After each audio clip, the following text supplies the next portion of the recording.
Sanskaram University, where cutting-edge technology meets the promise of world-class education. Sanskaram University, education with values. Kalinga institute of industrial technology यानी KIIT university में एक और बड़ी घटना हो गई है। 1 मई की शाम को बताया गया कि यहाँ पढ़ने वाली एक नेपाली छात्रा की मौत हो गई है। मृतका छात्रा प्रियाशा शाह नेपाल के वीरगंज की रहने वाली है। उसका शव फंदे से लटका मिला। पुलिस आयुक्त सुरेश देवदत्त ने मीडिया को बताया कि नेपाली छात्रा की मौत KIIT के हॉस्टल के अंदर हुई। घटना की सूचना मिलने के बाद नेपाली छात्रा के पिता और उसके रिश्तेदारों को इसके बारे में बता दिया गया है। छात्रा का शव एम्स में रखा गया है। जागरण की रिपोर्ट के मुताबिक परिवार के लोगों के पहुंचने के बाद शव का पोस्टमार्टम किया जाएगा और फिर परिवार को उसे ट्रांसफर कर दिया जाएगा। वहीं इस घटना के बाद नेपाली दूतावास ने दुख प्रकट करते हुए कहा है कि हम उड़ीसा सरकार से इस संदर्भ में संपर्क में हैं। सूचना एवं जनसंपर्क विभाग ने एक पत्र के माध्यम से जानकारी दी है कि संकट की इस घड़ी में राज्य सरकार मृतक परिवार के साथ है।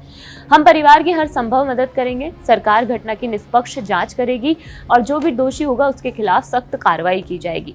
विभाग ने कहा है कि सूचना मिलने पर पुलिस आयुक्त और राजस्व संभागीय आयुक्त सहित वरिष्ठ अधिकारी ने घटना के लिए जिम्मेदार परिस्थितियों की जांच करने और मामले में आवश्यक कार्रवाई करने के लिए घटनास्थल पर पहुंचकर छानबीन शुरू कर दी है। सबूत इकट्ठे करने के लिए फॉरेंसिक टीम मौके पर जाकर जांच कर रही है। जांच दल यूनिवर्सिटी प्राधिकारियों के साथ मिलकर ये पता लगाने के लिए काम कर रहे हैं कि क्या इस घटना के पीछे कोई बाहरी कारण भी शामिल है। भुवनेश्वर के पुलिस आयुक्त S देवदत्त सिंह का इस घटना पर बयान आया है। सुनिए उन्होंने क्या कहा है। यूनिवर्सिटी में एक नेपाली छात्रा की सुसाइड की घटना आज सामने आई है। हम लोगों ने जाकर उसको देखा है। इस पर डिटेल इन्वेस्टिगेशन होगा। जो प्राइमा फेसी जो देखने में लग रहा है, चूंकि उनका रूम अंदर से बंद था, हैंगिंग में पाई गई, तो ये सुसाइड का केस लगता है। इसके आगे जो तथ्य इन्वेस्टिगेशन के दौरान आएंगे, साइंटिफिक टीम वहां पहुंचकर उसने डिटेल सर्च किया है, सारे एविडेंस कलेक्ट किए हैं और उनके घर को इन्फॉर्म किया गया है। उनके घर के आने के बाद, घर वालों को सुबह आने के बाद ही पंचनामा एवं पोस्टमार्टम वगैरह किया जाएगा और पोस्टमार्टम के लिए हम लोगों ने एम्स में भेजा है। एम्स में डॉक्टरों की टीम उनके पोस्टमार्टम करेगी, वो भी मजिस्ट्रेट और की उपस्थिति में कैमरे के सामने। और जब पेरेंट्स आ जाएंगे, इस दुखद घटना की पूरी तत्परता से पड़ताल की जा रही है। नेपाली एम्बेसी को इन्फॉर्म किया गया, उनको इन्फॉर्म किया गया, उनसे हमारी बात हुई है और उन्होंने ही उनके पेरेंट्स को कहाँ बातचीत हुआ है? मेरी नेपाली एम्बेसी के अफसर से बात हुई है। उन लोगों ने उनके पेरेंट्स को इन्फॉर्म कर दिया, पेरेंट्स आ रहे हैं। तो कहाँ के रहने वाले हैं? ये इनका जो करंट एड्रेस है वो बीरभूम का है, बीरभूमगंज का है, नेपाल में। सर, और उनकी कोई मोटिव अभी इसका कोई पूरा सामने नहीं आया है, क्योंकि हमें कोई और इमीडिएटली कोई ऐसा कोई एविडेंस नहीं मिला है। इसके पड़ताल चल रही है। उनके पेरेंट्स के आने के बाद से इसमें और बातचीत की जा रही है। कुछ सिक्योरिटी अरेंजमेंट किया गया है कि हाँ, किट के बाहर किसी भी तरह के देखते हुए पर्याप्त उसमें पुलिस अरेंजमेंट किया गया, पुलिस व्यवस्था की गई है ताकि शांति बनी रहे।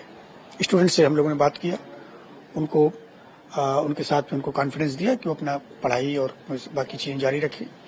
सारी जहाँ पर जितनी भी लड़कियां थी वो सबके सब आई। उन्होंने जो उनको मालूम था उन्होंने बताया कि बच्ची अकेले, इस कमरे में 3 बच्चियां थी लेकिन 2 लड़कियां एग्जाम हो जाने से चली गई थी, ये लड़की अकेली थी। ये सब सारी चीजें उन्होंने बताई और इस पर पड़ताल चल रही है। इन्वेस्टिगेशन के लिए कोई टीम फॉर्मेशन किया गया है? इन्वेस्टिगेशन ये जो इन्फोसिटी PS है, उसके PS के इन्वेस्टिगेटिंग ऑफिसर उसको इन्वेस्टिगेशन कर रहे हैं। टेंस पोजीशन वहीं पे है सर? कोई टेंस पोजीशन जैसे? नहीं, टेंस पोजीशन नहीं है, स्थिति सामान्य है। जानकारी के मुताबिक नेपाल की छात्रा प्रियाशा शाह KIIT में इंजीनियरिंग की पढ़ाई कर रही थी। बताया जा रहा है कि वह कंप्यूटर साइंस की फर्स्ट ईयर की छात्रा थी और हॉस्टल में रह रही थी। किस वजह से छात्रा की मौत हुई है अभी तक इसका नहीं पता चल पाया है।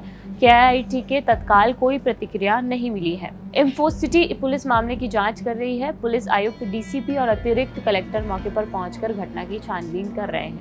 नेपाली छात्रा BTech फर्स्ट ईयर की छात्रा बताई जा रही है और हॉस्टल 4 में रह रही थी। आपको बता देते हैं कि देश के इस नामी इंस्टीट्यूट में कुछ महीने पहले भी एक और छात्रा की जान चली गई थी। वह छात्रा भी नेपाल की मूल निवासी थी और KIIT यूनिवर्सिटी में पढ़ाई के दौरान हॉस्टल में रह रही थी। छात्रा की मौत की खबर उड़ीसा समेत देश के प्रमुख मीडिया में छाई रही। अभी तक इस घटना का समाधान नहीं निकला है। इस बीच एक और छात्रा की मौत के बारे में विवाद खड़ा हो चुका है। फिलहाल इस खबर में इतना ही। आपकी इस खबर पर क्या राय है हमें कमेंट बॉक्स में बताइए। मैं मनीषा हूं और देखते रहिए जागरण। शुक्रिया।